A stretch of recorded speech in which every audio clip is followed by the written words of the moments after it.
Hi viewers, welcome to my channel. இன்றைக்கி நம்ம பார்க்க போகிறது என்ன பொம்மை தெரியுமா? கிருஷ்ணருடைய ஒரு லீலையை பற்றி. கிருஷ்ணர்னு சொன்னாலே நமக்கு எல்லாமே தெரியும். அவர் பண்ண குறும்புக்கு அளவே கிடையாது இல்லையா? இப்போது அவருடைய குறும்பில் ஒன்றை நம்ம பார்ப்போம். சின்ன குழந்தையில் அவர் ரொம்பவே எல்லார் வீட்டுக்கும் போய் வெண்ணெயை திருடி சாப்பிட்றது, மண்ணள்ளி போடுறதுன்னு நிறைய குறும்பு பண்ணாங்க. யசோதையால் பொறுத்துக்கவே முடியல. நம்மளாம் இந்த காலத்தில் குழந்தைங்கள என்ன பண்ணுறோம்? கங்காரு பேக் மாதிரி 5 மாதம் 6 மாதத்துக்கு குழந்தைய அழகாக பேக்கில் கட்டிக்கிறோம். கட்டி அம்மாலாம் வேலை செய்கிறாங்க. அந்த காலத்துலேயே சில பேர் என்ன பண்ணுவாங்க, ஸ்டூல் இருந்ததுன்னா அதை கவுத்து போட்டு அது உள்ள குழந்தைய நிற்க வச்சுடுவாங்க இல்லையா?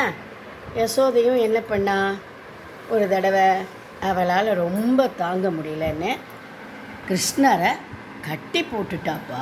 இதை பார்த்தீங்களா எப்படி கயிறை கட்டி போட்டிருக்கா? உரலில் கட்டி போட்டான்.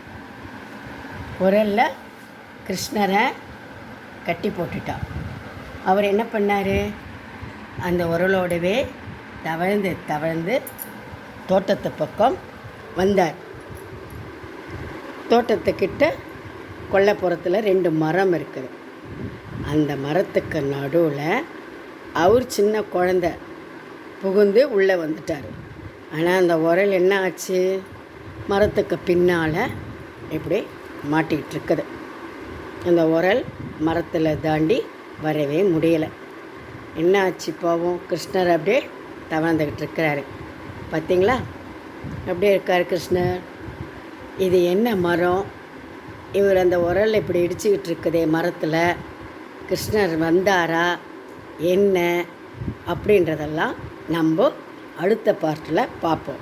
ஏன்னா இந்த மரம் அங்கே இருக்கிறதுக்கு ஒரு கதை உண்டு இல்லையா? அது ஒரு கந்தர்வர்கள் 2 பேர், குபேரனுடைய மகன்கள் இருவரும் நாரதர் சாபத்தினால் 2 மருத மரமாக மாறி அங்கே நிற்கிறாங்க. அவங்களுக்கு எப்போ விமோசனம்னும் போது கிருஷ்ணாவதாரத்தில் தான் அவங்களுக்கு விமோசனம் மோட்சம் கிடைக்கும்னாங்க. அது எப்படி என்ன ஆச்சு அப்படின்றத நம்ம அடுத்த வீடியோவில் பார்ட் 2 வீடியோவில் பார்க்கலாம். ஓகேவா? இது இப்போது கிருஷ்ணர் கட்டி போட்டது தவழ்ந்து வர்றத நம்ம இதில் பார்க்குறோம்.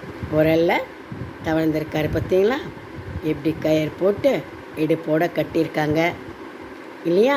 2 மரம் இருக்குது இல்லைங்களா?